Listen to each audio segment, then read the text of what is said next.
Thank you very much, Gavin. Thank you, ladies and gentlemen. It's very good to be here. Good to be up north. I love it up here. Never been to Barnsley before. Good to be here for the first time. You're all very generous and very welcoming. Thank you. Thank you to John Lowcock for having me to stay last night as well. Never in a million years did I think that I was going to be talking at a party conference. I'm not really a fan of party politics, with the exception of you guys. And the reason why that is because I'm liking what I'm seeing on your website. We had some sort of IT issues, so I'm going to see if I can move the slides on, and you may be able to see them, and if not, I will try and fill in the detail if you can't see the visuals. The first thing that I'm going to ask you is the question I asked a month ago in another presentation in York. Is Parliament sovereign? And I'm going to leave it hanging just for the moment, if that's all right. And then I'm going to follow it up with another question straight away. Do we live in a democracy? And another one. Should we live in a democracy? So I'm going to come on to answer these questions, but I'm just leaving them hanging for here for the moment. So I was saying just now that I had a good look at your website, and I'm seeing some very nice things. I'm seeing references to the Constitution, which you don't often see. You don't often see that in party politics, where people are actually talking about the Constitution. So we will fight to take care of our own people, especially those least able to help themselves, and to assert the sovereign will of the British people over our servants in Parliament, by campaigning for direct democracy through our landmark policy, the Parallel Parliament. Well, the Parallel Parliament is your bit, but I do like the references here. I'm enjoying this. So moving on, we've got some other bits here where you've said, I'm not marking your exam, it's all right. The only safeguard that exists to preserve our way of life, the Constitution, and central to all of the liberties that we enjoy, liberties that the blood of veterans was shed to preserve, and which we may take for granted, is the principle of democracy, of government by consent, the only legal and moral basis of Parliament's legitimacy to govern. Now, these are great sentiments. I'm really liking this. But what I'm often finding is that even those that might profess to know about the British Constitution, there are often some hidden confusions. And actually, if we dig into that, where is that government consent coming from? So in this presentation, I'm going to rattle through it because I think we've got quite a lot of information here to talk about. But I'm going to start with just laying this out as I understand it. And I was introduced as an expert. I'm not an expert. I've just read into it a lot and quite deeply. And I've also not made the mistake along the way of thinking, right, I know about it now. I'm always uncovering more. Now, when we really get into the meat of how consent is given, we begin to realise that there are some confusions here. How is it that the people have sovereignty? I've sort of answered the question there. Is Parliament sovereign? Well, it's the people, actually, that retain sovereignty at all times under the British Constitution, if it's working as it should be. And we'll go into how that is. Now, in this presentation, as I've sort of already hinted at, it's going to be a sweet pill, because I've been saying some nice things about you. But at the same time, there might be the odd surprise, which might come as a bitter pill as well. But that's all right. We can consolidate all of this information. So what we're going to start with is the fact that innately within ourselves, there is a desire or at least we feel that there should be an influence over our government. We, the people, should have influence over our government. People feel that they should have that influence. Why do they? Well, the reason for that is you need to ask yourself the question, who came first? Did the government come first, or was it the people? What exists in nature? Well, the people exist in nature. the government is created then, afterwards, by the people. So the government is a fiction. And you cannot have the fiction gaining authority over its creator. I mean, it's an essential principle, isn't it?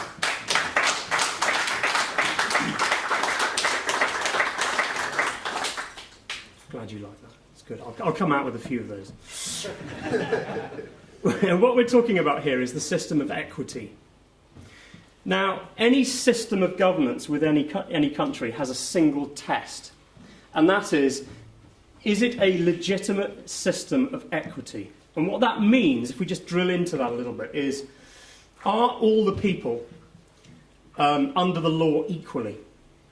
Or do some have privilege and are not quite subject to the law in quite the same way? Well, clearly I think we know that under the British Constitution, it was always intended that everybody is equal under the law, and we're going to drill into that as well. Now, in a society, you need to ask yourself the question, well, who creates society's rules and regulations? Now, if it's the government, then they become the judge and the executioner, because a society is governed through its laws. So the people decide on the character of the society or community in which they wish to live. It is not the people in special positions of power or privilege to decide what is just and fair. It is the people that decide that. They create society's regulation under which they agree to live. And this starts to beg the question, well, how? How does that happen? And I think that's the bit that's missing, maybe in your minds, I don't know. There is a magic mechanism which is often lost on people who perhaps have drilled into the subject of constitutionalism and real democracy, which I'll come on to, and what real democracy actually is. And that primary mechanism that defines democracy currently eludes us as a society. It's very well hidden, very occulted in society, very deliberately. Still very few in society who understand the key characteristic of real democracy. Even many political commentators, either through ignorance or deliberate deception, hide this real truth.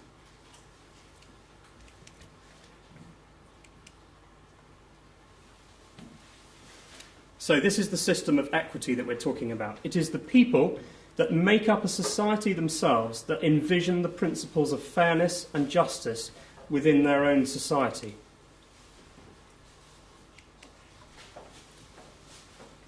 And by the way, that was Justice James Wilson, who was the co-author of the United States Constitution.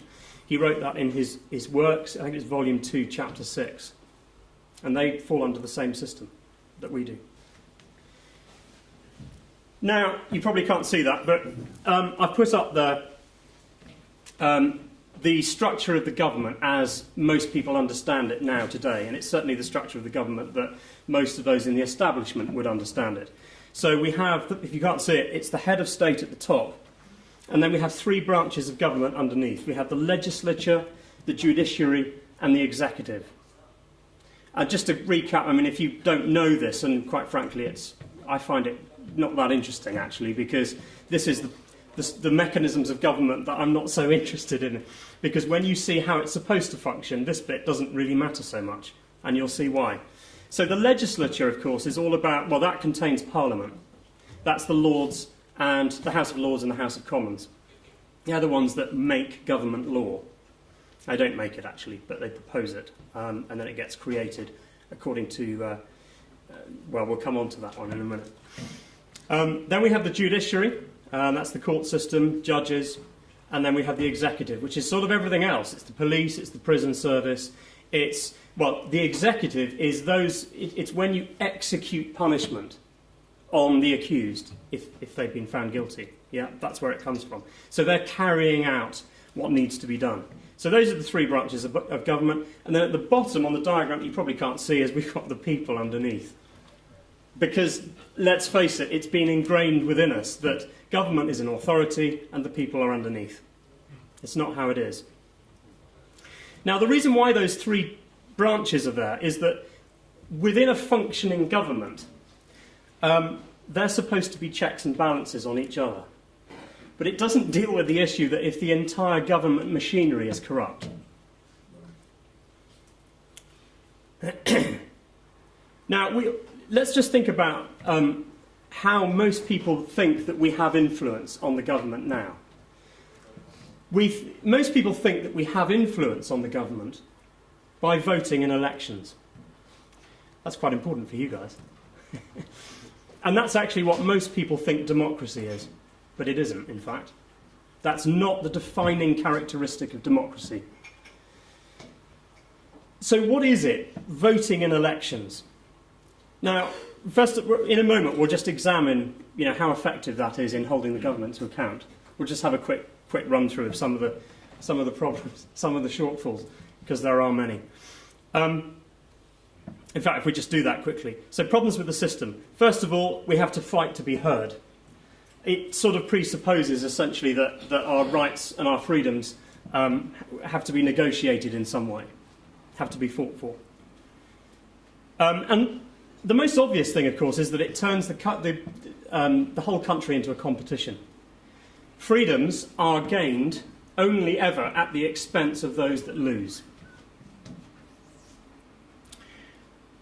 Now, further to that, modern legislation micromanages everything. It's laying down the law on too much detail, because it was never intended to be like that. The law is supposed to function on principle. So in other words, if we had less of it, then there would be more common ground. The problem we've got now is that the manifesto of a party has to match your worldview, and then you'll vote for it. But there's no way that that's going to match everybody else's worldview. It's ridiculous, isn't it? I mean, So law needs to do less. Now, further to that, of course, we have things like the parliamentary whip system. So even if, do parties actually follow their manifesto for a start? And secondly, when they're actually in power, well, not in power, they're in office, of course. We know about the parliamentary whip system. They're actually pushed into voting certain ways and not listening to their constituents, and we know all of that. Now, aside from that, this is where the conspiracy element comes in. I'm generally known as, at my workplace, I think, as their pet conspiracy theorist. And you'll begin to wonder why as we get into this presentation. And the reason why I'm introducing that is because really the covering up and the hiding of how the British Constitution is supposed to work is an 800-year conspiracy. That's what it is. And so a little later on in the presentation, we're going to open up some of the bigger themes here, which, if you're not familiar with, are a little bit frightening to face when you first do so. So, further problems. I'm just going to read this out, actually. When an issue is forced onto the agenda, especially one of which the establishment is not generally in favour, a multitude of delaying and prevarication techniques are used, and misdirection and downright deceit becomes the order of the day in order to confuse the public and generally obfuscate the issues.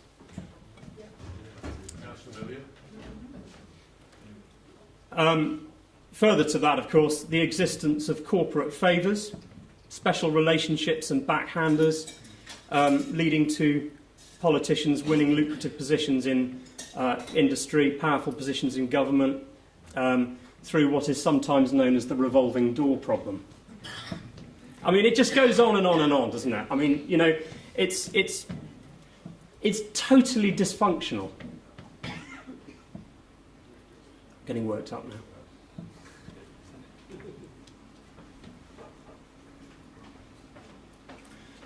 You may not be able to see that.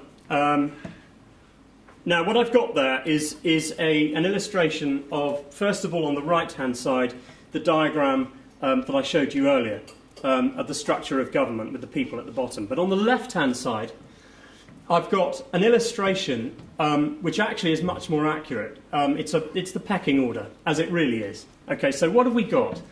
At the top, we've got natural law.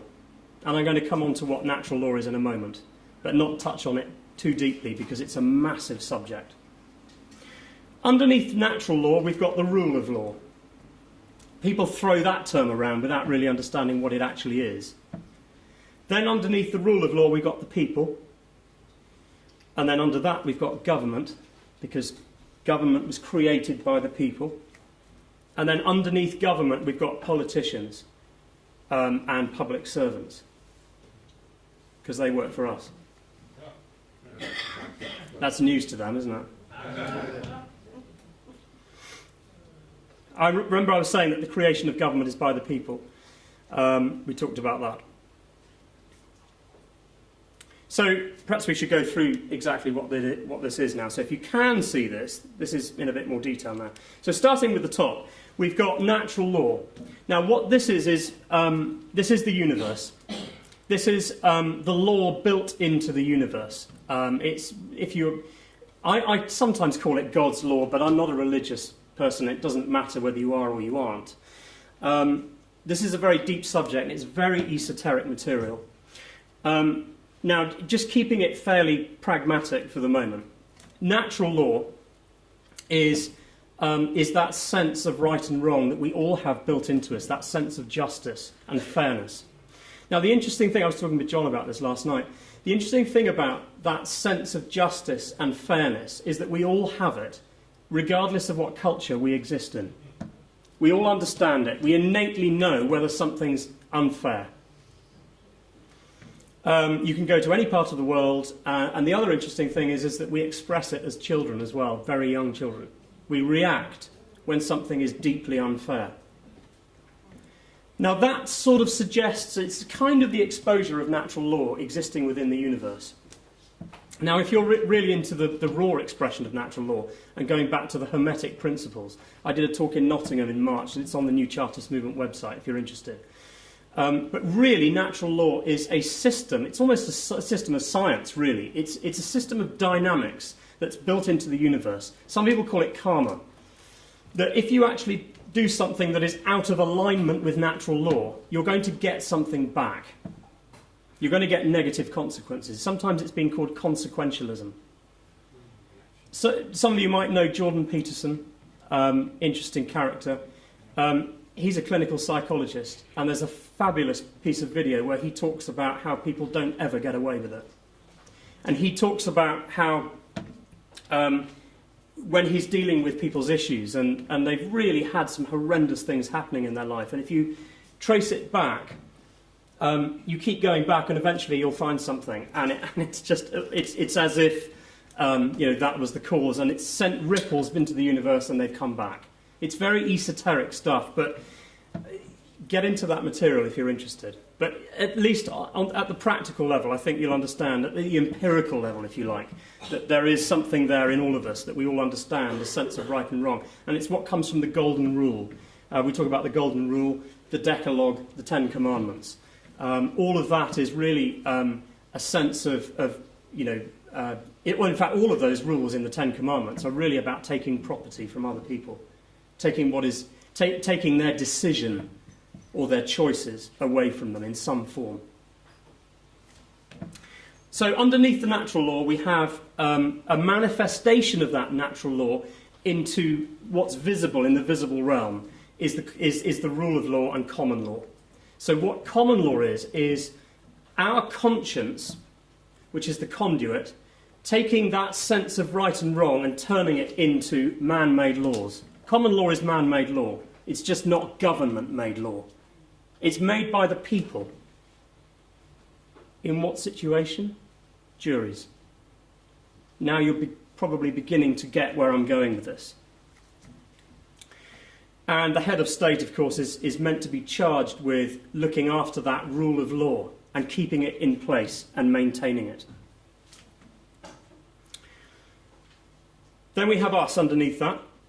And then we have the artificial organisation that was created by us, the government, and then, of course, the officers that take oaths, the politicians and public servants. So that's just kind of going through a little bit and understanding that. Now, the next slide is, you may, again, try and see it, but it's how we bring these two sides, these two diagrams together. So we can still have the understanding of the three branches of government and roll it into the left-hand side. But it just looks a little different because, in fact, let me just go through. If you can see that, you can see that the people are on the same level as the head of state. Because remember that all are equal in the eyes of the law, including the head of state. They just got an office.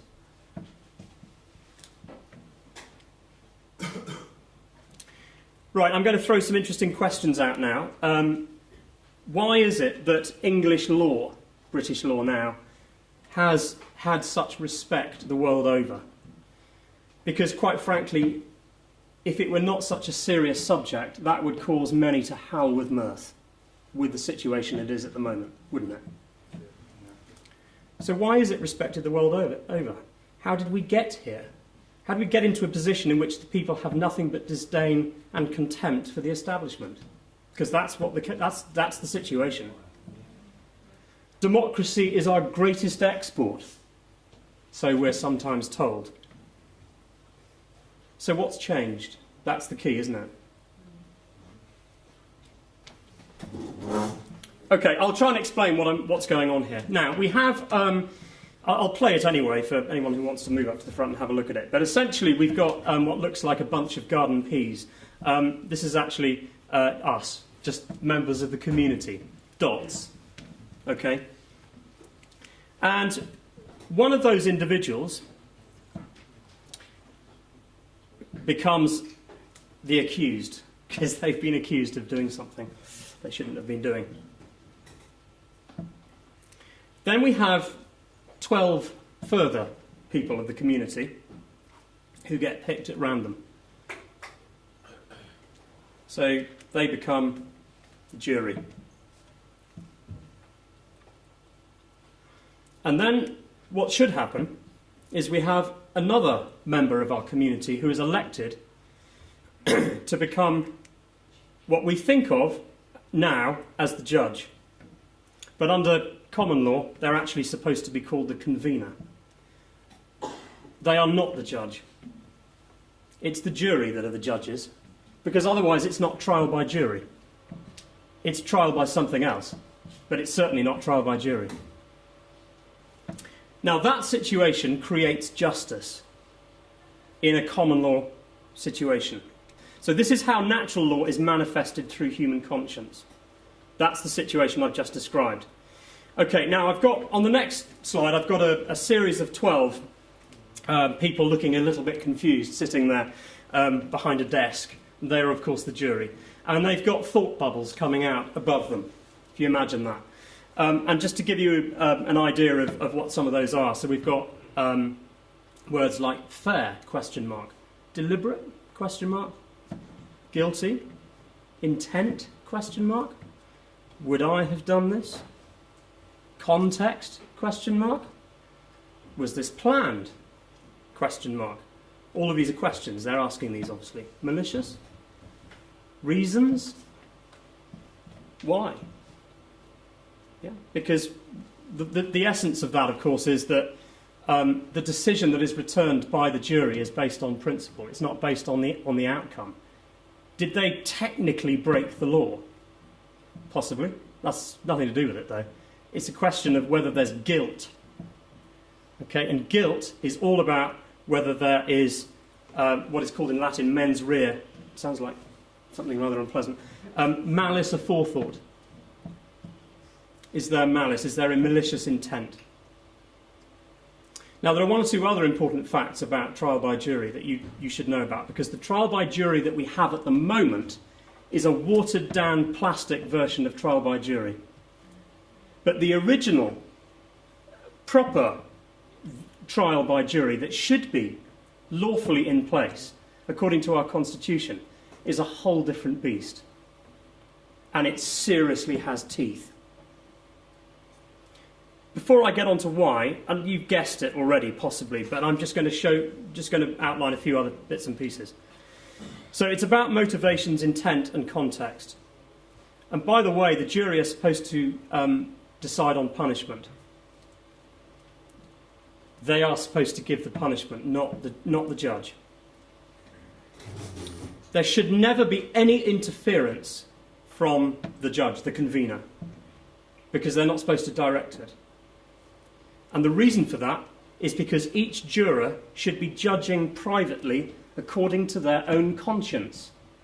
Remember, they're tapping into natural law through their conscience. Is this fair? Is it just? That's what they're asking themselves. Now, in the next slide, we have all of the jurors returning their own individual verdict, their own decision, as guilty, except one of them. One of them's thinking, no, I'm not happy about this. There's something not right. It wouldn't, to me, feel fair to pass punishment on this individual. So I'm going to return not guilty. Quite within their rights to do so. It's a private decision. And therefore, what happens to that verdict overall from the jury? It's not guilty. Because in order for it to be a guilty verdict, every single one of those jury members has to return guilty. It's more important under common law that a good man is not punished rather than a bad man is punished, if you see what I mean. Because that can be rectified later. You try and live in a community where you have done something. I mean, people know about it, don't they? And, you know, what goes around comes around. But what mustn't happen under common law is for a good man to be punished. Now, the most important thing, and this is the absolute critical thing, this is the central point of this presentation. What is the effect of that situation where you've got one individual who's decided not guilty, but let's say, for example, that the accused actually has technically broken the law, broken the legislation. Now, this is the key. What happens in that situation? Well, what happens is that because a not guilty verdict is returned, but he has technically broken legislation, that means that that statute starts the process of being extracted from the statute book. It's called annulment by jury. That's the whole point of trial by jury. So going back to what you are talking about direct democracy, etc., I love it. But actually, there's an even more powerful mechanism already built into the Constitution. And it's called annulment by jury. But they hid it. It's meant to be lawfully in place. It's the most important thing. Now, in that situation, think about it. One single individual caused that statute to be thrown off the statute books. One. Out of the whole country. Is that power? That's power of the people. Now, the only other important thing to make there before I move on that one is that whole mechanism can be used defensively, of course. We know that when you're accused. But it's also built into the Constitution that trial by jury is to be used as a weapon as well, under common law private prosecution, cost-free. That means that if you're a public servant that has been involved in passing legislation that is deemed to be unfair by the jury, you can be prosecuted by anyone else, by a member of the public, free of charge. That seriously exposes public servants. Can you imagine that? You imagine telling them that now if they were in here. Ridiculous. Yeah, that changes the ball game, doesn't it, completely? So let's just recap a minute. I don't think that's on, is it? But I'll just keep going anyway. Trial by jury, the phenomenon long upheld by civilised people. Now, this is a quote taken from one of the most important books on this very subject by a gentleman called Ken Dewdney, called Democracy Defined, the Manifesto. And I seriously urge you to look this guy up. Look up the Democracy Defined website. And please, if this is the most important book I've ever bought. I don't have shares, by the way. Because most law books, and I've read some of the books that are read by students of law, and it doesn't talk about any of this. obviously. Well, aren't we surprised? This is what Ken has to say. I mean, he has a lot to say, but this is a particularly good one. The phenomenon long upheld by civilized people, the consciences of a common law jury of 12 form a safer, purer tribunal than those of specially appointed individuals holding permanent offices, lucratively remunerated and bound to enforce the government's legislation.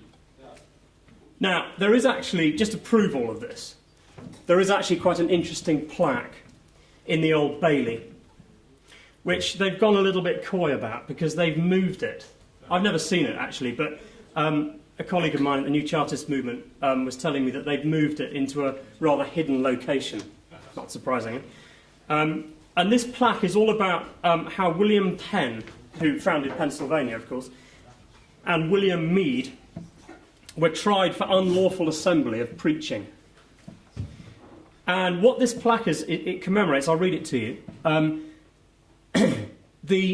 For William Penn and William Mead were tried in 1670 for preaching to an unlawful assembly in Grace Church Street. This tablet commemorates the courage and endurance of the jury, Thomas Vere, Edward Bushell, and 10 others who refused to give a verdict against them, although locked up without food for 2 nights, and were fined for their final verdict of not guilty. And then it goes on and what happened. But the important point here is that they did break the law. They were quite open about it, quite unashamed. But it was regarded that totally unfair. It was not just.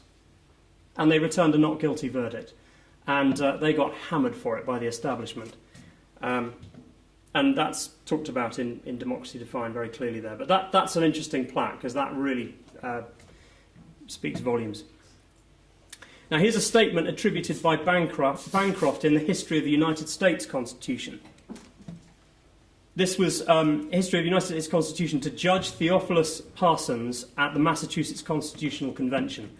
If a juror or any citizen accepts as the law that which the judge states, then that juror or citizen has accepted the exercise of absolute authority of a government employee, and has surrendered a power and right that was once the citizen's safeguard of liberty.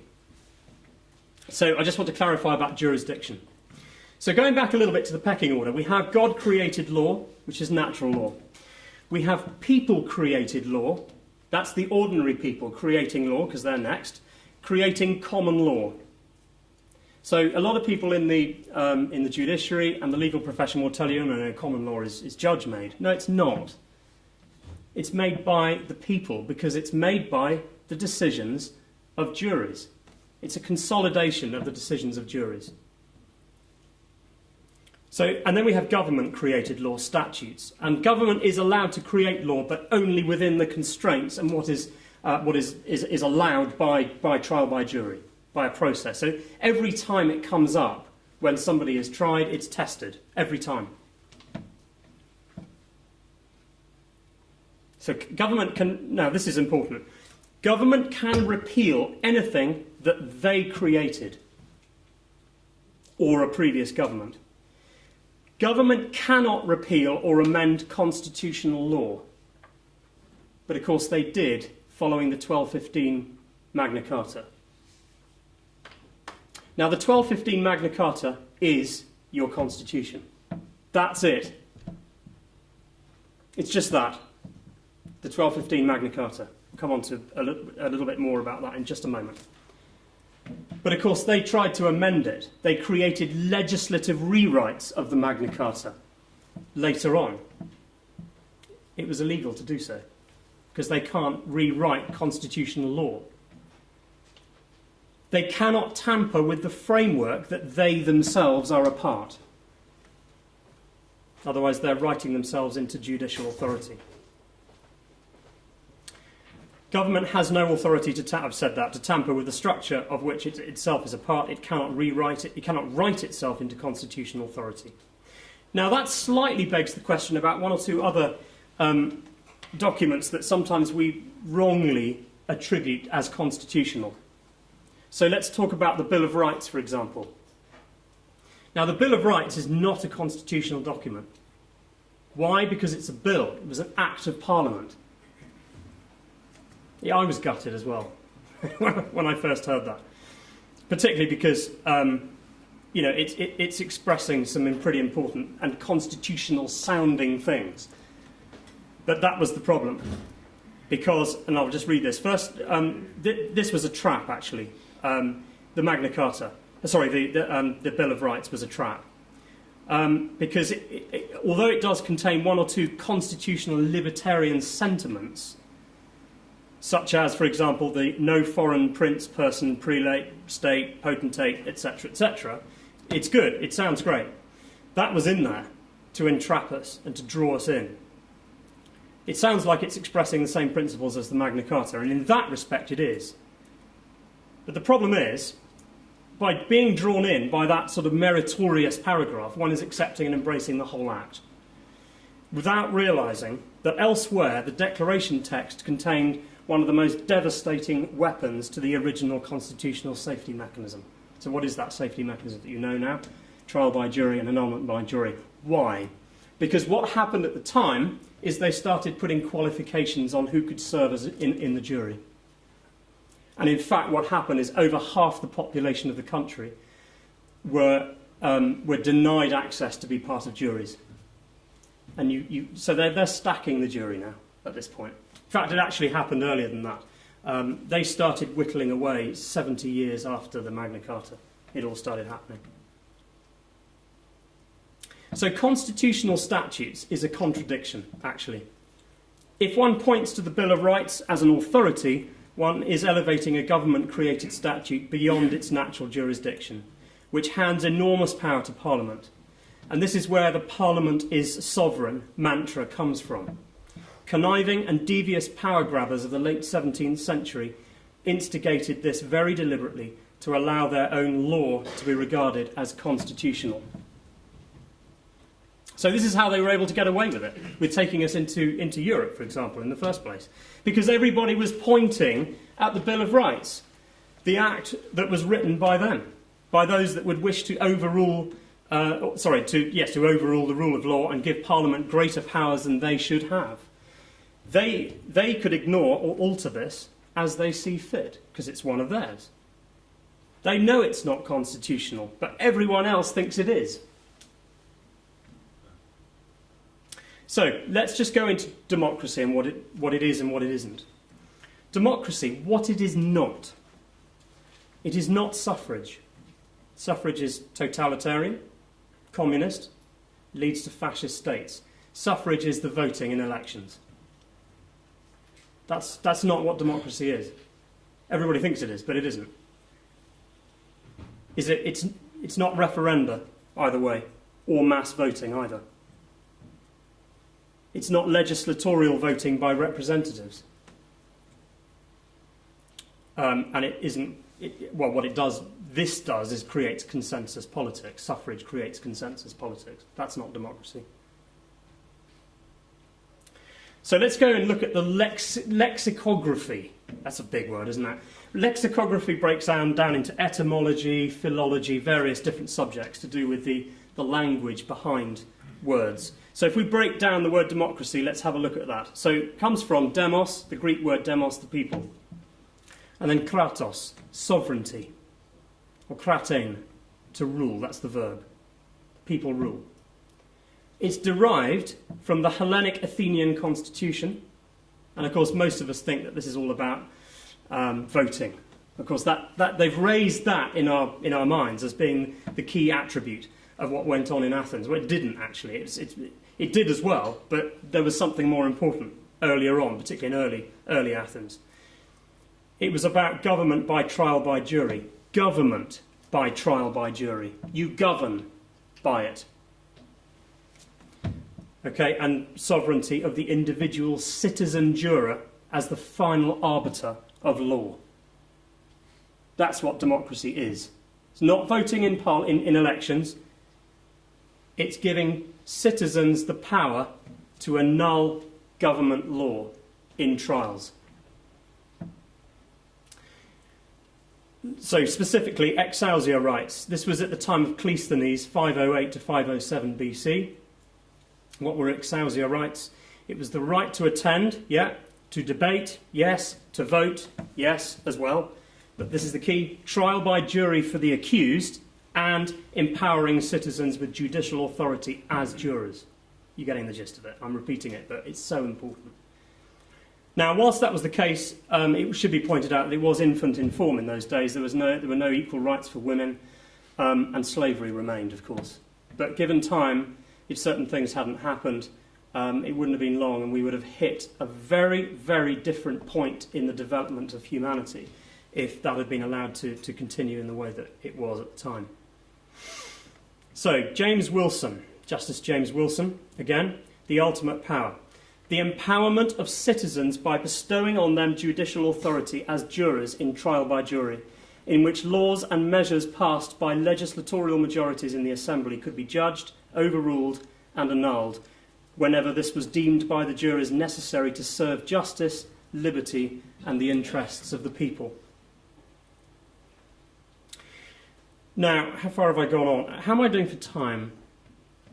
Keep going. Keep going. Because what I was going to do at this point was just to paint a little bit of a background. I'll probably only be at about another 8-9 minutes, something like that. But it's quite important to understand the conspiratorial nature of our reality. So I've got up here, you won't see it, I've given up on that. It's working again. Oh, is it? Yeah. I've got rather a lot of slides to get through then. I'll just keep clicking and see if I can catch up. What I've got on the screen here, about to come up, if you can see it, is a pie chart. And the segments of the pie chart have all sorts of subjects on them, showing up various areas of human endeavour, if you like, in society that are affected by conspiracy. And I'm using that word unashamedly, not putting theory on the end. There's nothing theoretical about most of this now. I think you realise that there's an awful lot of information coming out. So I've got law and the court system. I've got 5G, AI, EMF technology. So Mark's going to talk about that. Media and information manipulation. Banking and finance, we're going to talk about that briefly. Fracking, geoengineering, GMOs. We've got the pharmaceutical industry and what's going on there. We've got child abuse and child trafficking. We've got geopolitics and wars. Now I'm going to take one or two of those, the most important of those areas, and I'm just going to paint the picture. I'm going to give you a whistle-stop tour of conspiracy as it is now in about 6-7 minutes. So my next slide is our government abroad. And I've got one or two pictures here. So we've got a picture of the overthrow of Saddam Hussein in Iraq and placing our favoured regime. We've got a number of sort of chessboard images there, geopolitical images. We've got a picture of General Wesley Clark, who actually came straight out with this, with a list of countries that the Anglo-American establishment wanted to kind of deal with. I don't know whether you've seen that clip, but it's just quite astonishing. And then on the bottom right, we've got... the last one is Iran. The last one is... the one on the bottom right, if you can see it, is Libya. That was a change of regime, of course. Won't go into it because I haven't got time. Now I'm going to go into the hidden influence, what's going on behind the scenes, because clearly what's normally on the surface, the mechanisms that are exposed to us, that we can see, the machinery of government, is one thing. We can see it doesn't work, but there's plenty that goes on behind the scenes. And a lot of this was exposed by a number of key people. Now, one of those I'm going to just name. If you've got a pen, take some of these things down because they're important. So Professor Carroll Quigley. I'm not sure whether you're aware of him. He was Bill Clinton's mentor, in fact. But he wrote 2 key books. He was an insider historian. So the history that he documented was not just the history that we learn about in schools and universities. This was the history of what was really going on behind the scenes. And one of those books was Tragedy and Hope. It's a massive book, that thick. It's just good luck. I haven't read it yet, but I have read the second book, The Anglo-American Establishment. which is also quite dry. But there are one or two jaw-dropping moments in it. And it does list the dark actors behind the scenes, people like Colonel Edward Mandell House and others. But what it outlines is the structure of the secret societies and the think tanks that were established at the turn of the century, the late 1800s, early 1900s. And one of those was, one of the key players in that was Cecil Rhodes, who established the Rhodes Society. Didn't have a name, they didn't name it deliberately. Then it became known as the Society of the Elect. And it was based on the original Adam Weishaupt Illuminati, the Bavarian Illuminati that was founded in 1776, on concentric circles. So compartmentalism.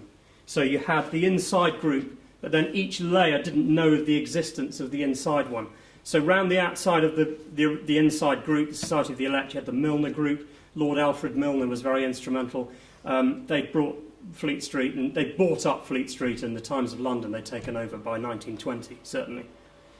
And then we had the Round Table groups, which were a group outside the Society of the Elect, or the Milner group, in each of the former British colonies. And then outside those, you had the front groups. And in America, that was the CFR, the Council on Foreign Relations. And in this country, the Royal Institute for International Affairs, known more colloquially as Chatham House, who are the real string pullers behind the scenes, largely, along with the intelligence agencies. Now, another key figure, important figure in all of this, important author, I should say, in all of this was Anthony Sutton. Anthony Sutton wrote an important book called Wall Street and the Bolshevik Revolution. And if you read that book, you can see who the real string pullers were behind the Bolshevik Revolution. Key bankers, Olaf Ashberg, William Boyce Thompson, some of these key players that were facilitating and funding, even before you get to Trotsky and Lenin and others that came after. My next slide after that is exposing the mainstream media, because they're lying to us on a massive scale.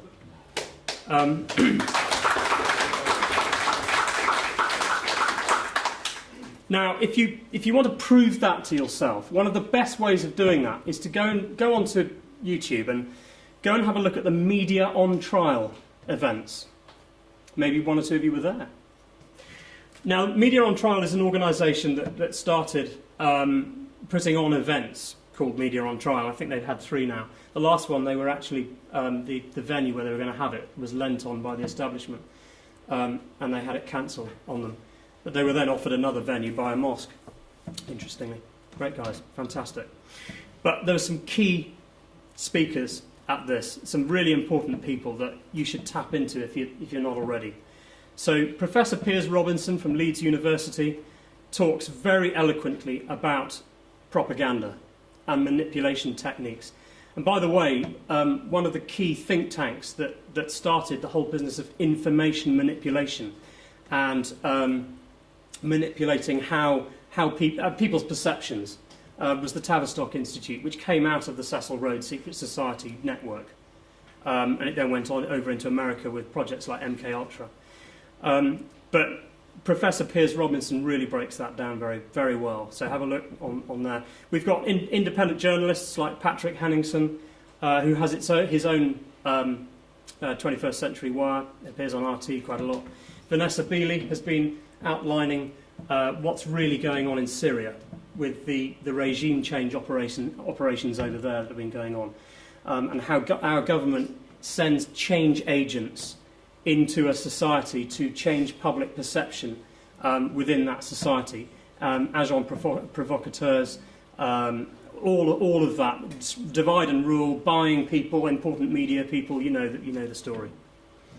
Now, in those events, we also had Peter Ford, who is a former British ambassador to Syria, who's a bit of a thorn in the side of the establishment because he's been giving a completely different narrative as to what's been going on in Syria, absolutely in alignment with Vanessa and others. And that last event was kiboshed by the establishment, but you had a former ambassador speaking at it. I mean, what is going on, you know? There's another figure in the middle I've put who wasn't on the media and trial events, but she's brilliant. Eva Bartlett, as well, from Canada, who's also another independent journalist who's been exposing what's really going on in places like Palestine, Syria. And the picture there is actually her talking at an event at the United Nations. She'd just come back. Very, very awkward for the United Nations, with a whole load of charity workers explaining what was really seen. Then I'm just going to talk briefly about private central banks, because this is the other critical subject. The first subject that us at the New Chartist movement are talking about, the first subject is what we've just been talking about, the British Constitution, the trial by jury system and common law. That's one side of the coin. The other side of the coin is exposing what is happening with private central banks and our money system. Now, one of the best books on that is by a gentleman called G. Edward Griffin, called The Creature from Jekyll Island, and it's all about the Federal Reserve of America and its foundation in 1913. And all of the private central banks, what most people think of as central banks, all fall under one single central bank called the Bank for International Settlements in Basel in Switzerland. And that's exposed by my great colleague and friend, Justin Walker, at the British Constitution Group, who talks a lot about the Bradbury Pound. And this is all part of it, because if you can expose the information about the fact that our government is supposed to be creating our money under common law by the Treasury, interest-free, that's how they're supposed to be generating our money. Instead, they actually give the privilege to their chums in private central banks, and then we get charged massive interest on it. The whole system is just totally rigged.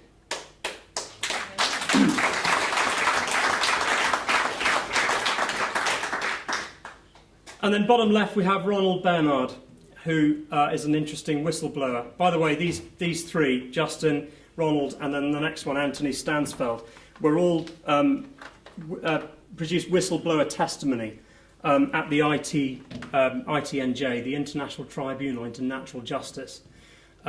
Extraordinary testimony about all sorts of subjects, but Ronald Bernard was a top-level banker and came out and explained how the system actually works, or doesn't, for the people at least anyway. And he also exposed some fairly horrifying stuff about child trafficking as well, and some very, very dark information. And then Anthony Stansfeld, who's the Police and Crime Commissioner for the Thames Valley Police, is involved at the moment in exposing the most unbelievable potential scandal about top-level banks in this country potentially colluding with the FSA, the Financial Standards Authority. And this is going to blow fairly soon, I suspect. And then the last thing that I just want to touch on, because this is a deep rabbit hole. Everything has a reflection, is the title of this slide. So what is this about? Now, my wake-up to this was this gentleman called Scott Bartle. And he put a fantastic video together. It's on YouTube. Look out for it. It's called What the FUQ. It's not being rude, don't worry. It means frequently unanswered questions of the Australian government. And what this was about, he was trying to import a classic car. He has a bit of an interest in classic cars, and he was in he's a very talented individual in business, very astute. And he was importing this classic car, and he was starting to get the whole runaround about tax for the air conditioning unit and all kinds of things. And he started asking questions, not about why am I being charged and all that sort of, but asking who are you? Who are you? Because he started noticing some slightly strange things. Anyway, the upshot was that the offices of government that were writing to him about this, requiring his extra money and all the rest of it, were coming from the Australian government. And then he discovered that there are two governments of Australia. There's the government of Australia that falls under the Commonwealth. And then there was another government of Australia, the Australian government, that was registered as a corporation in New York. under Uniform Commercial Code, UCC, which was, by the way, all our legislation now, all statutory law is we think, is now under UCC, Uniform Commercial Code, and it functions in commerce now through tacit contracts, which I'm not going to go into. It's too complicated for this talk. But anyway, the point is that they've created essentially a mirror version of everything. Okay, and this includes the United Kingdom, and there's a corporate version of it. It doesn't matter whether it's your local police force, there's a corporate version of it. Even your LEA, I suspect, has the real thing, and then there's a corporate version of it. And they're all registered under the, you can go and look on Companies House or Dun & Bradstreet. And I've got 3 examples, actually. The United Kingdom Corporation Limited is registered at 6 Sharon Court, London, N128NX, and it has a Dun & Bradstreet number. Theresa May MP, Maidenhead. Devon and Cornwall Police is registered as a corporation.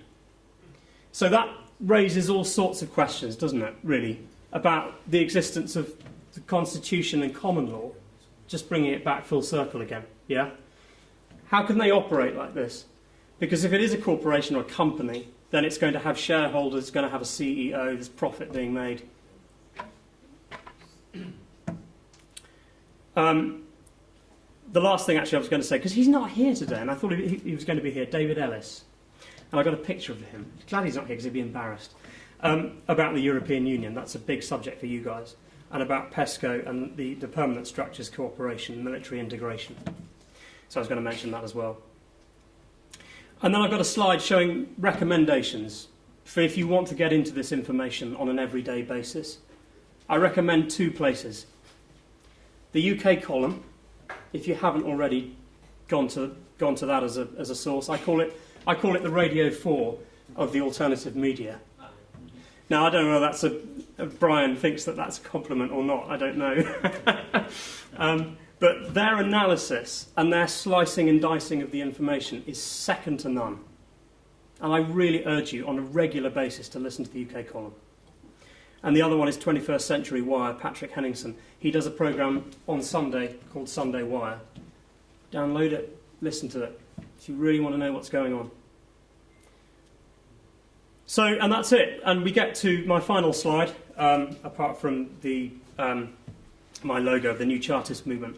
Common law trial by jury and sovereign national credit and the Bradbury pound is placed into a circle cut in half. Because those 2 subjects are the ones that if you really want to stir things up with the establishment, you've got to talk about those 2 subjects and take action on them. Because the reason why it should be easier is because they should be in place already. They're meant to be there already. It's written into the Constitution. So common law trial by jury with annulment and sovereign national credit, Bradbury pound. And I think you'll find that those 2 things are the solution to our problems. Ladies and gentlemen, thank you very much indeed for listening so far.